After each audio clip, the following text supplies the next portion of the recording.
says the pair of triangles are similar. Solve for x and y.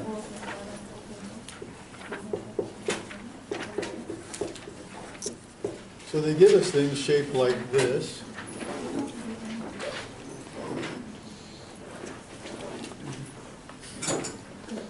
And they're meant to be similar to each other. I'm just approximating it up here.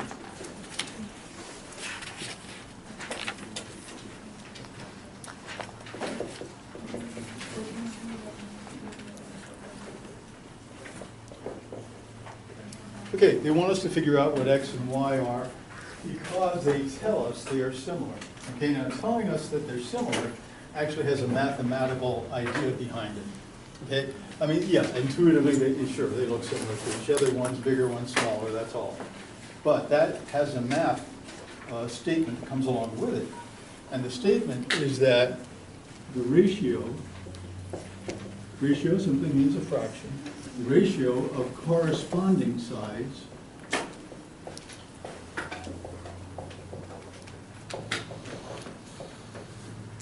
is equal.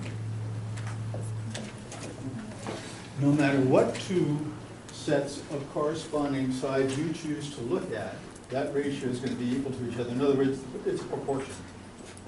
So another way of talking about similar triangles or similar objects is that they are proportional. We would say they are proportional. Okay? All right. Now, what are the corresponding sides? Well, they've made them so that there's a smallest side, a middle side, and a bigger side. So all we have to do is sort of pick out what those are. To me, it looks like this is the smallest, and this is the smallest. And this is the next largest, and so forth. And this is the largest side. Would you agree? Mm-hmm. Okay. Now, if we form the ratio of corresponding sides, in other words, if we go smallest to smallest, smallest in the small one, smallest in the big one, and form that ratio, that would be x over 1.5, huh? Agreed? Okay. Now let's go to the middle ones, let's say.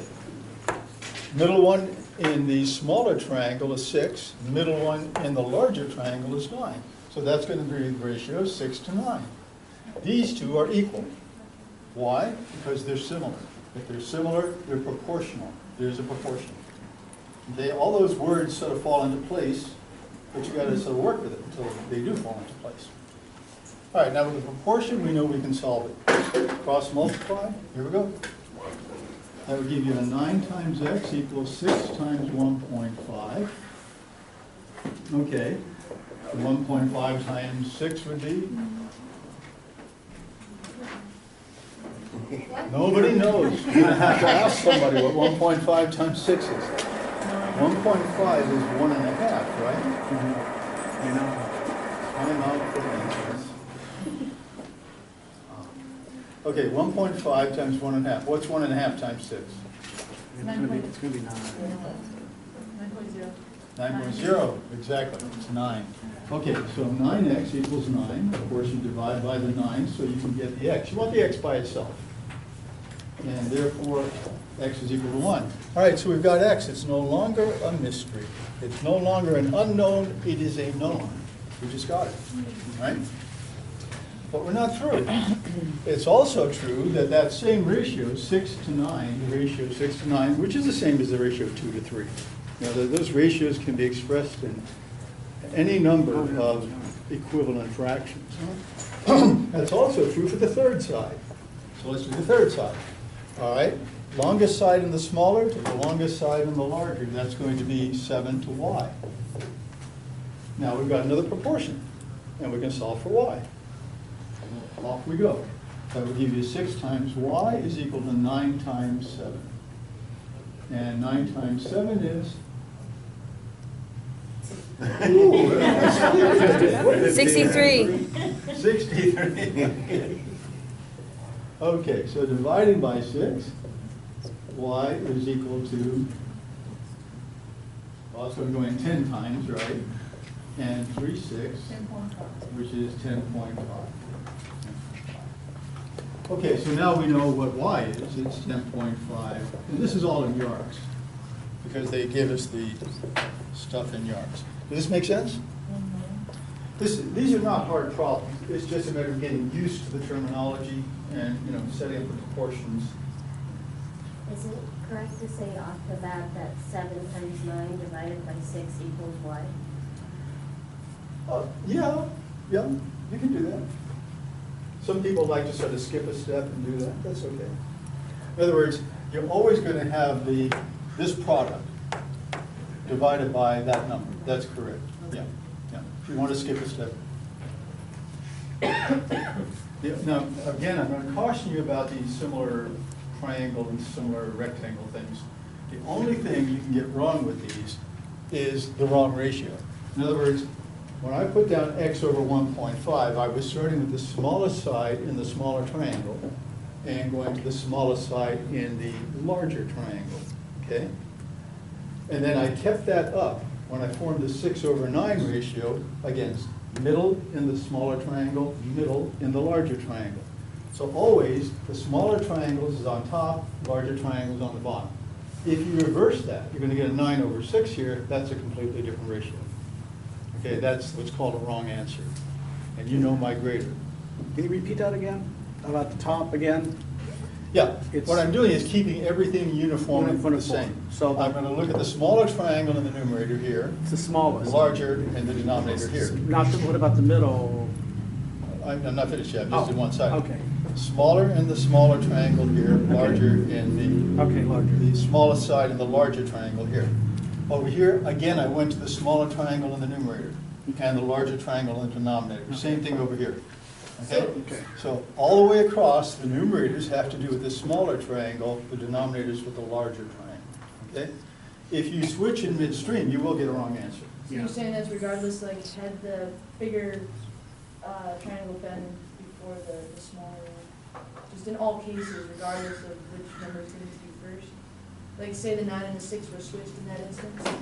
The 9 and the 6 are switched. Yeah, like if your shapes were switched, and the larger shape would be... Oh, I mean left and right? Yeah.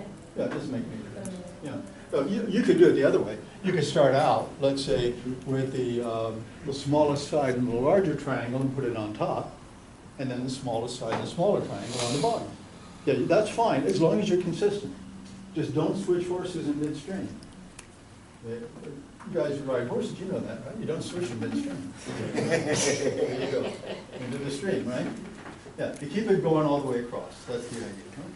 When you do 7 over y, but 7 is the largest, but it's on the top. 7 is the largest side in the smaller triangle. Oh, the smaller triangle. And y is the largest side in the larger. So Okay. again, I kept You kept it smaller triangle consistent. on top, larger on the bottom. Okay. Okay? Yep. Yeah, that's where the consistency has to be. It's even more complicated than that, but there's no point in going into the complication of it because, that's enough to remember. Yeah. Any others? All right, so, number 29, okay.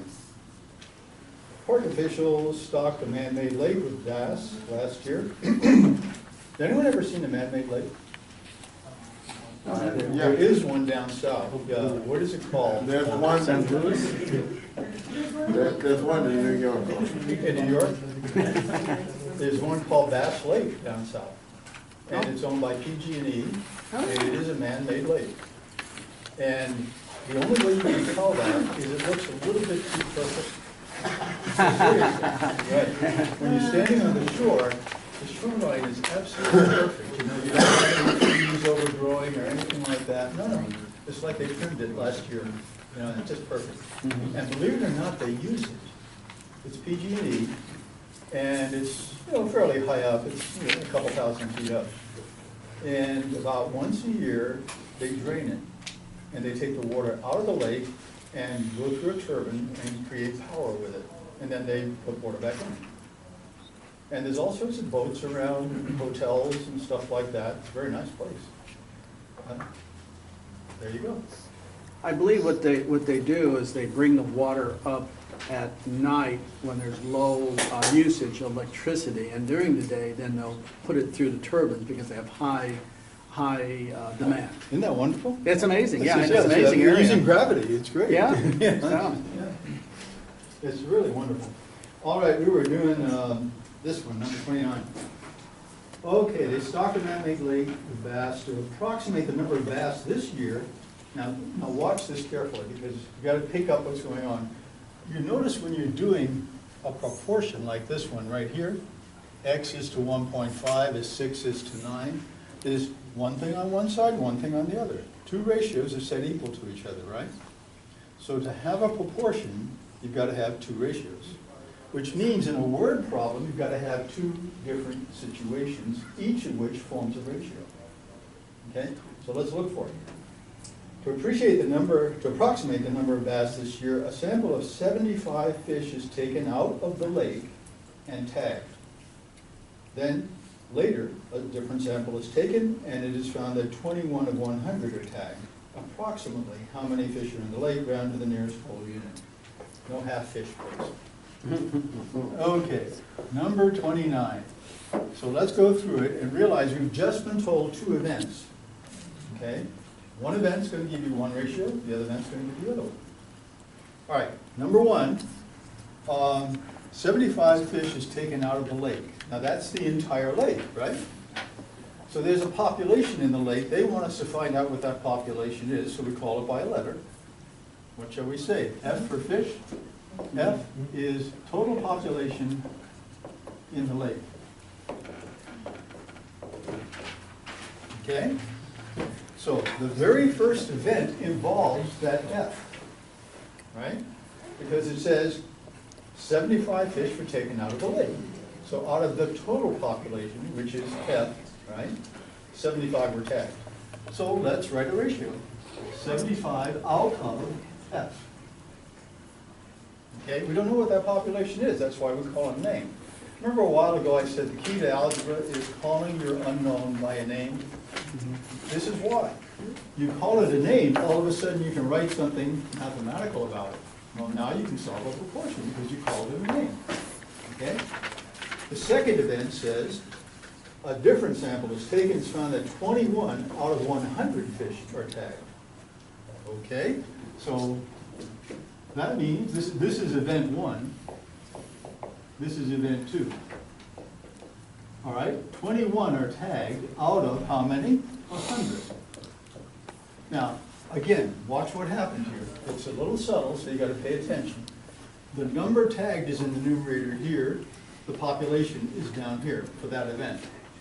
The number tagged is in the numerator there. The population for that event is down here. Okay, so we keep the same thing in the same position of the ratio.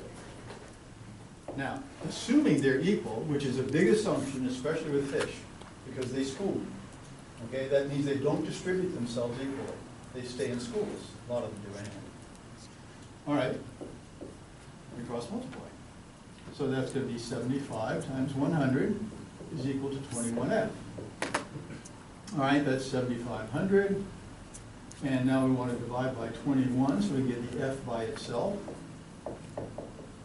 And that's it. That's going to be approximately the population.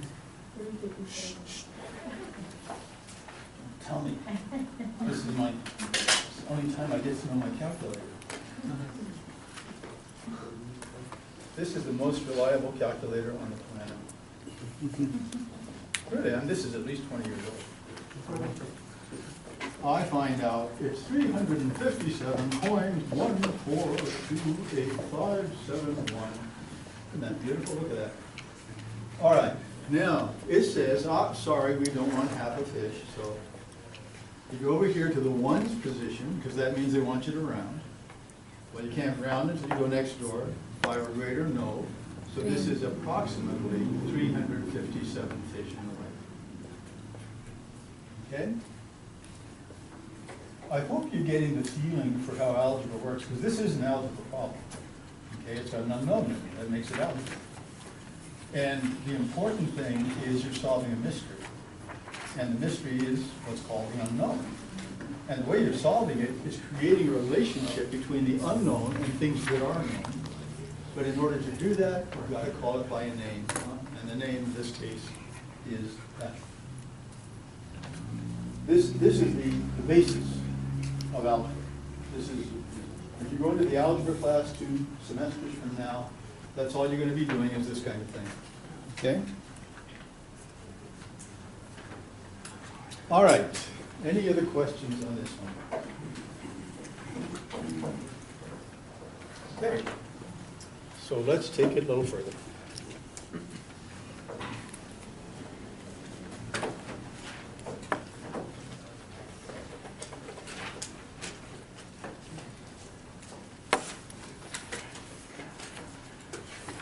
Chapter 6.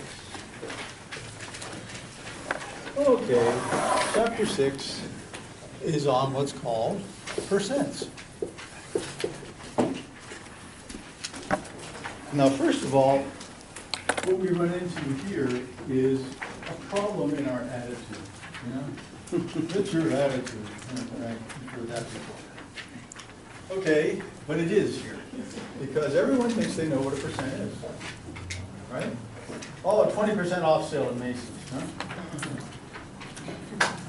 We might go, we might not. 30%, yeah, we'll probably go. Okay, so we know that larger percent means we save more. That's good, but percents mean a lot more than that. In order to get to the real inner meaning of a percent, we have to go back to math. And not many people do know the math behind percents. It's not difficult. Actually, it's a small part of what we've already studied. Remember we studied something called decimal fractions? A decimal fraction is a fraction with a power of 10 in the denominator. So, for example, if you have something like this, 3/10, that's a decimal fraction, because it's got a 10 there. If you have something like 5 1/1000ths, well, that's a power of 10. That's 10 times itself 3 times, right? Okay, these are decimal fractions. Now, why are these so important?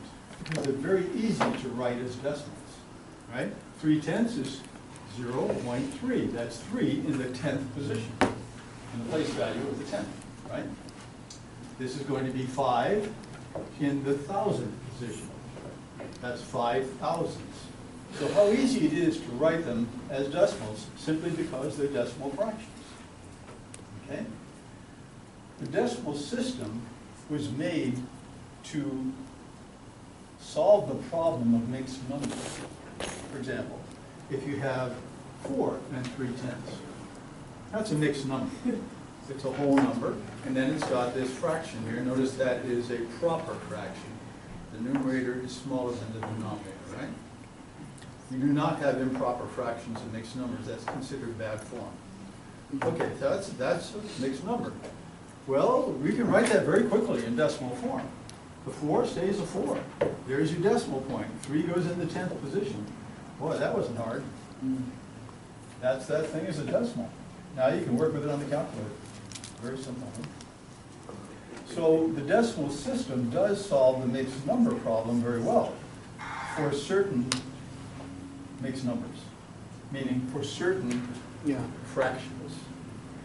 If you have a fraction whose denominator plays well with 10 or 100 or 1,000, yes, you can convert that fraction quickly into a decimal. That's true.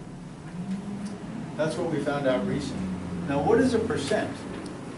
It literally means, it comes from Latin, it literally means divide by 100. That's the actual meaning. Cent is a Latin root word which means 100. Centurions, you've heard of the Latins and Roman centurions, they had 100 soldiers under them. The cent that we use in our money system is 100 of them in a dollar. You know, century, it's the word's everywhere. Okay, per always means divide, so it means divide by 100. So this is, in these kinds of words, this is a decimal fraction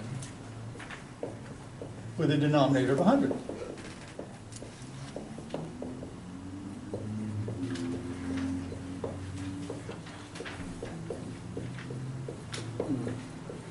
Okay, so for example, let's say we had something like 29 over 100. That is correct. That's what the definition says. That means you can convert that to a percent very quickly. Now, how do you convert it? It's very simple. You go back to the traditional notation for a percent, which, again, everyone thinks they understand. We don't understand it. We just memorized it. And that's it. That's 29%. Okay. In your book on page 334, there's some visual stuff that's good to look at. So look on if you don't have a book. At the very beginning, you have a map of South America. And on this map, you have a brown and green area. The green area is where you have rainforest. Now, this was years ago. Your book's fairly old.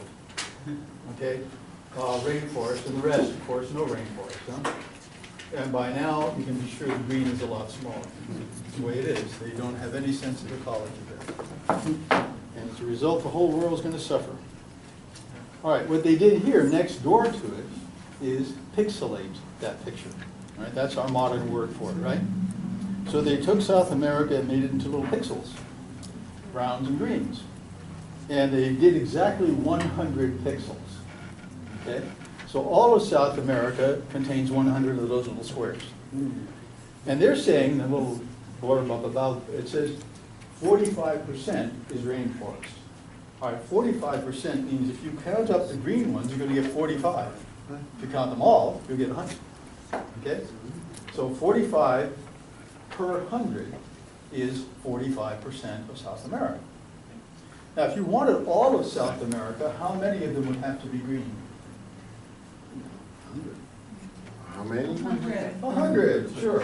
So 100% means one whole thing. Okay? The entire thing is 100%. We're looking at a map of South America. We could be looking at a blueberry pie, pixelated.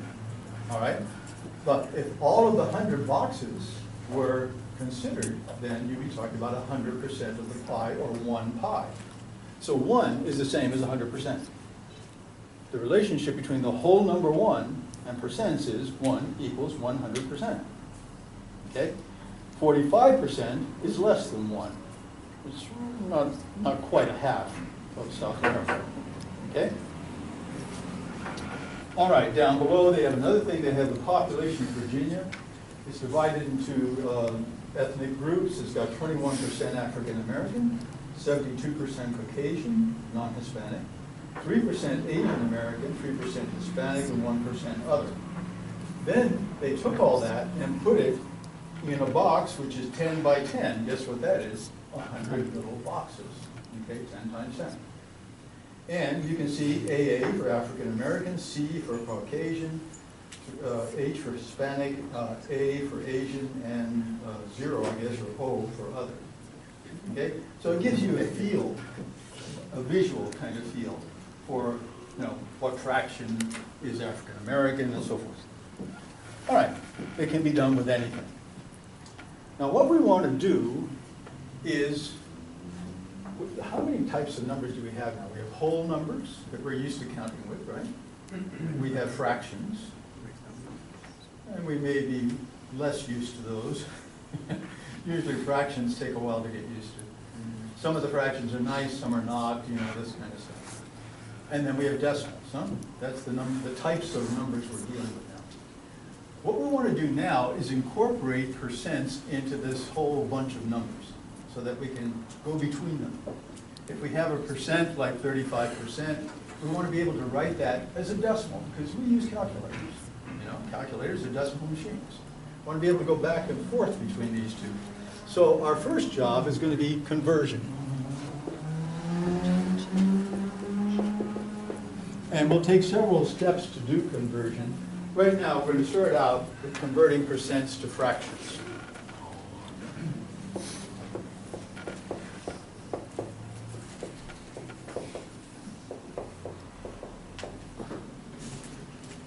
Now, the trick here is no trick at all. What we're going to do is take the very meaning of the word percent and use it. And it says, divide by 100. Okay, so let's say we talk about 60% or something. All right, this notation, the percent notation, which we're used to, it's traditional, is useless for mathematics. We can't calculate with that. It's very similar to some of the mixed number stuff. I'm sorry, we can't use it to multiply. It's just too difficult. And this has no meaning at all mathematically until we realize it means divide by 100. So this is 60 divided by 100. Okay, so all we're doing is dropping the percent sign. Let me get some colored ink here.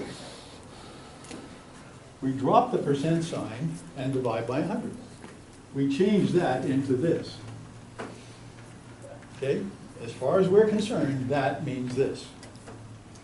All right, well, we're not quite through because, of course, nobody in this class would leave that fraction that way, right? I mean, that would be considered a sin in mathematics. It's not reduced. You wouldn't do that, would you? No. All right, so let's go and reduce it. That's 6 over 10. Still not reduced, right? My grader would give you points off if you left it like that, right? She's like that. Yeah. 3/5. So 2 goes into that, 3 over 5. There we are. So it turns out that 60% of something is 3/5 of that something. Okay? And we got that just by dividing by 100 and then reducing. All right? So these two things are exactly the same concept. Let's try something like a Macy's sale. Let's say we have 30% off sale, huh? All right, let's find out how much that is. Drop that, divide by 100, cancel, 3/10 off. So for every $10, you're saving $3. Now, of course, notice, this is partial knowledge, okay? This is not full knowledge, okay? You know partially what's going on. For every $10, you're saving 3 of them, right? That's a 30% off sale. But until you decide what you want to buy, let's say you're buying a coat or a dress or something like that, it costs $100. You really don't know how much you're saving. Percents don't give you specific amounts, they give you a general feeling for how much you're saving. They give you fractions. This is how much you're saving, but it's a fraction, not a specific amount. We'll learn what to do with that later. All right, let's look at something like this. Well, let's say there was a 125% increase in the population of Salinas last year. That would create a problem. Yeah. All right, drop that. Right is 125 over 100. Okay? Really, I do advise you to pay attention to this because it looks simple. It is not as simple as it looks. You're going to have a lot of little subtle stuff go on with percents, so please put the cell phones away. All right, reducing that. Well, is there something common between 125 and 100? 5. Or more than 5? 25. 25. 25 goes in there 4 times, in there 5 times. That's 5/4. Now, wait a minute, that's an improper fraction, isn't it? That's improper, which means it's greater than 1. 5/4, So if you wrote it as a mix, it would be 1 1 and and 1/4, 1/4, right? That's greater than 1. Well, is 125% greater than 100%? 100% is 1, right? This is 125%. Yeah, that fits. 1 1/4 is about right. Yeah, that works. So it's free and then some? See? It's free and then some? We're talking about an increase in population. That doesn't mean anything. You're still amazed. All right. Good question, though. Just doesn't mean anything. All right, are there small percents? Sure there are. If you're dealing with, let's say, science, research, medicine, yeah, there can be small percents. So what do we do with this? We stick to the plan, folks. Drop the percent sign, take that 0.4 and divide it by 100. Now, what happens to a decimal number when you divide by 100? It gets smaller, doesn't it? And it gets smaller in a specific way. It's a very simple way. All we have to do is move that decimal point which way?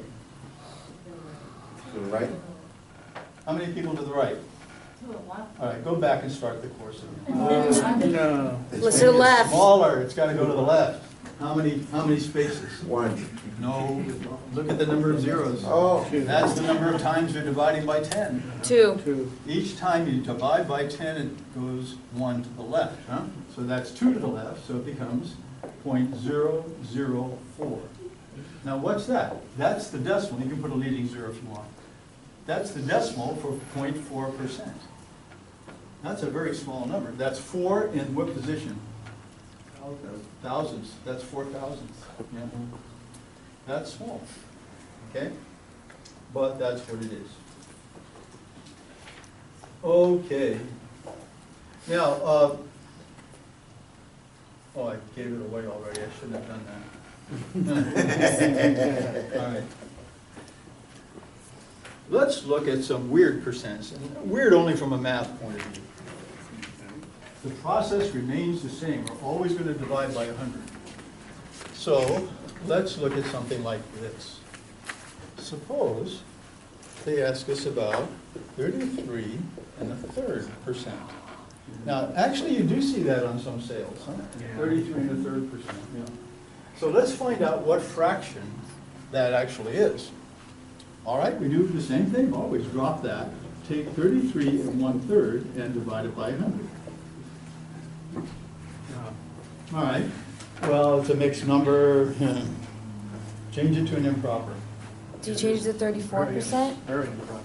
Do you round up to 34% No. for the 33 and No, you 1/3? change it to a mixed, to an improper.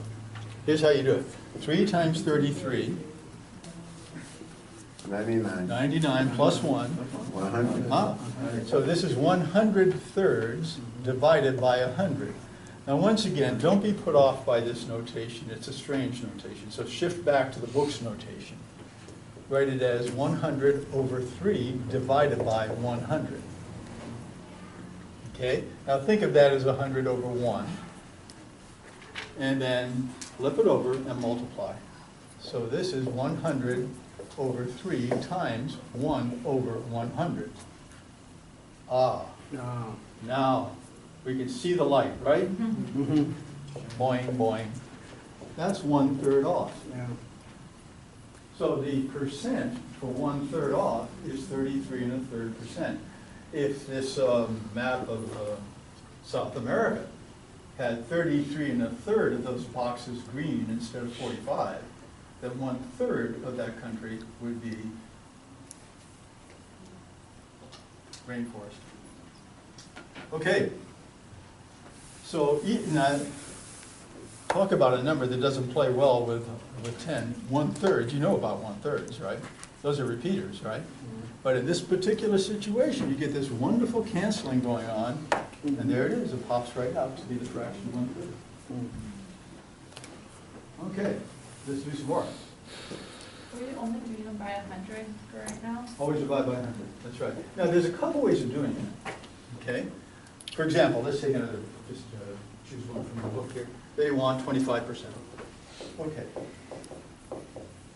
Now, you can actually go ahead and divide by 100, there's nothing wrong with that. Or you could say, I'm going to multiply that by 1/100. Multiplying by 1/100 is exactly the same thing as dividing by 100, wouldn't you agree? Yeah. Because you put that 25/1, the effect is, oh, this is the same thing as 25/100. So, exactly the same operation, it's just that it looks a little bit different, and it saves going through all this weird stuff over here and so forth. So, let's finish it while we're here. In this case, it's a very simple thing. 25 goes into both of them, 4 times here, 1 time there. So 25% off would be 1/4 off. Yeah. Okay, well, what if like you're in the store and something costs $76 and you want to see what 15% off is? Right. That's coming up. It's a Okay. section or two down the line. Okay. But that's the kind of question we do So want to get to. we're just practicing with 100, right? We're just getting used to percents right now. We're used to converting them back and forth. That's what we're doing now. But we will get to the point of answering that question. That's very important. Okay. That's what brings it down to earth, so to speak. Yeah. Yeah. Okay, let's do some more of these. All right, so to go from percents to fractions, the idea is divide by 100. Or multiply by 1/100, same thing. All right, that's the technique. Now, what we want to do is not go from percents to fractions, but to go from percents to decimals. Okay.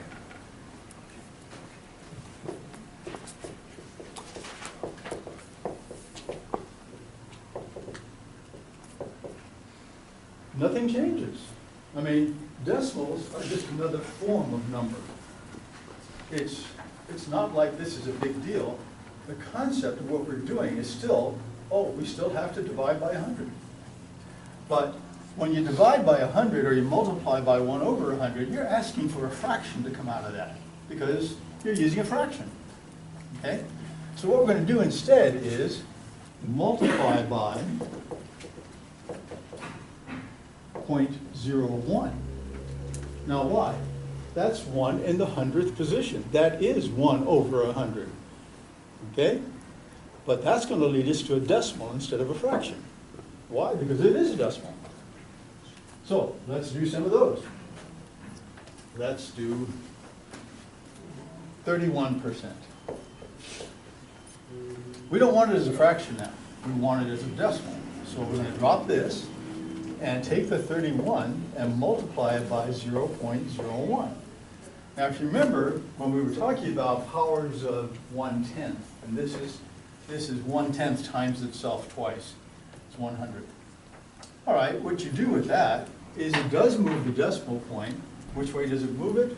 Again, to the left, To the left. because we're dividing by 100. And it moves it over 2 spaces, okay? So this is going to be 0.31. There's the decimal for 31%. Very simple. Suppose we start out with a percent that's already a decimal, 6.5%, huh? And we want to write that percent as a decimal. You say, oh, it is already. No, not really. This is a very strange hybrid. What you've got here is weird. You're unlikely to see this unless you're in a science or research position. This is not going to crop up very much. It's a combination of a decimal and a percent, huh? But it is actually not a pure percent because it's still got that, I'm sorry, it's not a pure decimal because it's still got that percent sign in it. So to get the pure decimal, drop that, multiply by 0.01, which takes that decimal point and shifts it 2 to the left. So you're going to get 0.065. That's the real decimal for 6.5%. That's an area that's kind of weird. You have a very large percent, 428%. Okay, again, same process. Drop, multiply 428 times 0.01, which effectively takes that decimal point, which is to the right of the 8, and goes 2 to the left. So it becomes 4.28. Now notice that's a number greater than 1, isn't it? But that 428% is greater than 100%. Okay, so this had better turn out to be greater than 1, and it does. Suppose we had, listen now, talk about hybrids. 1 3/5%. That's a mixed number and a percent. Both notations are useless to us in math. Really. And we want to go to a decimal, okay? Drop that, of course, but still, 1 3/5 multiplied by 0.01. How do you do that?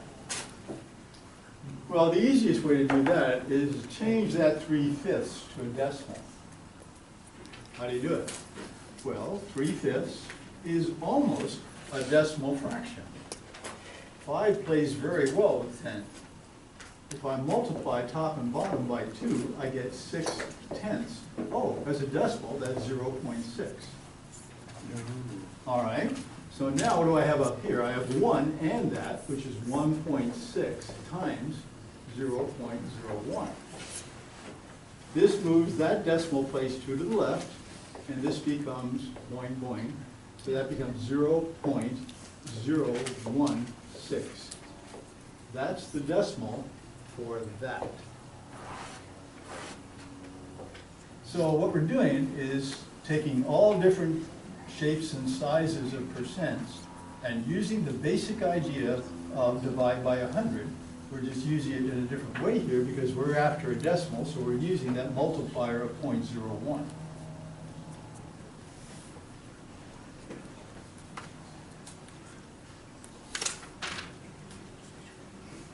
Okay, on page 338, you have a table. And this table asks you to convert an awful lot of things into other things.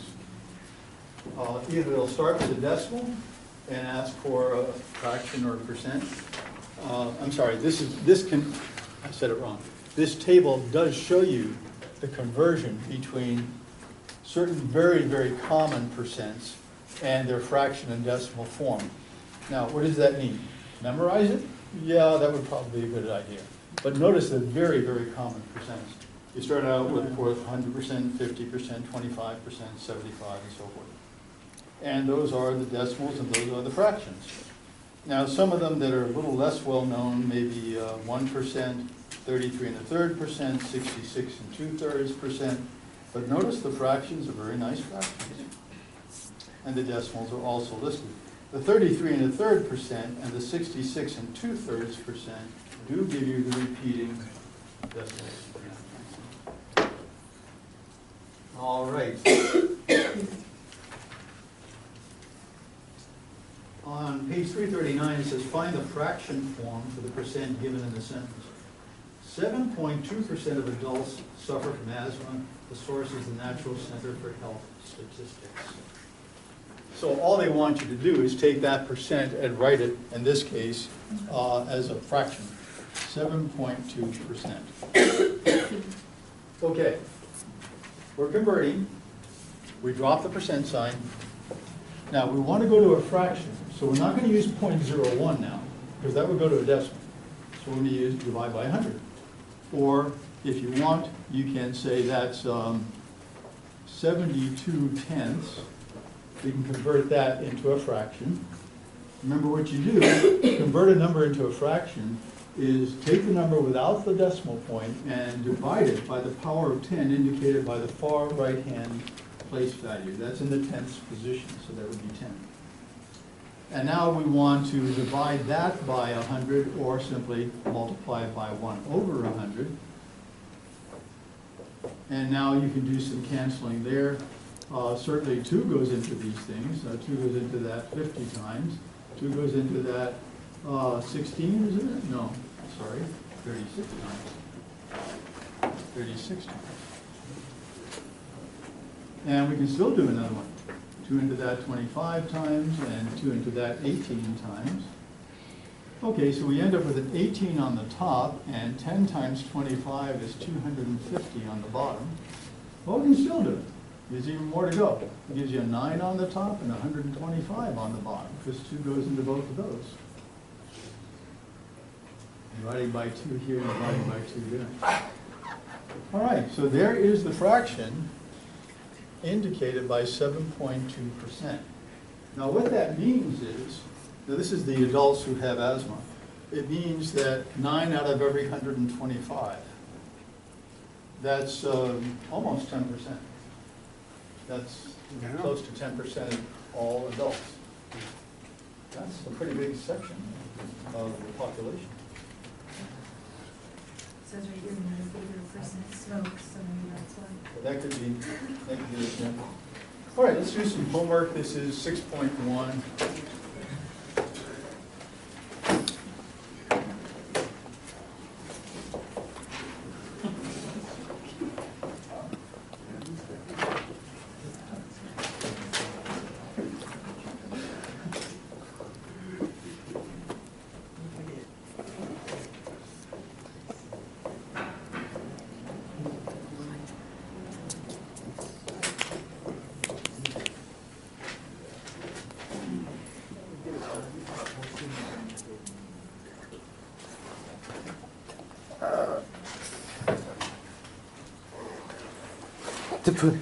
Congratulations on your award.